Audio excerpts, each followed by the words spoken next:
मागेल त्याला शेततळं, मुख्यमंत्र्यांची विधानसभेत घोषणा, तर जलयुक्त शिवार योजनाचाही करणार विस्तार। दुष्काळामुळे 50 लाख विद्यार्थ्यांची एकूण 40 कोटींची फी केली माफ। दुष्काळावर मुख्यमंत्र्यांनी विधानसभेत दिलं सविस्तर उत्तर।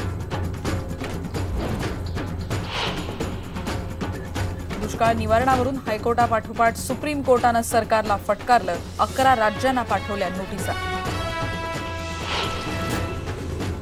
आयबीएन लोकमत स्पेशल रिपोर्टची तातडीनं दखल, राज्यात यापुढे परससीन मासेमारीचे परवाने बंद। मत्स्योद्योग मंत्री एकनाथ खडसेंची विधानसभेत घोषणा। कॉम्रेड गोविंद पानसरे हत्या प्रकरणातला संशयित आरोपी समीर गायकवाडला सनातन संस्था करणार सर्व मदत। पोलिसांनी समीरला फसवल्याचा सनातनचा पुन्हा दावा।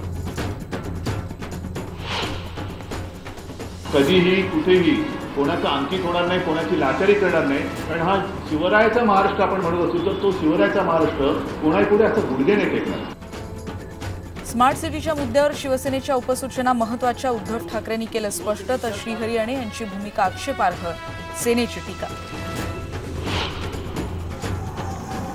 नागपूरमध्ये कंत्राटी कर्मचाऱ्यांच्या मोर्चावर पोलिसांचा लाठीमार, 2 आंदोलक जखमी। सरकारी सेवेत कायम करण्यासाठी केलं होतं आंदोलन।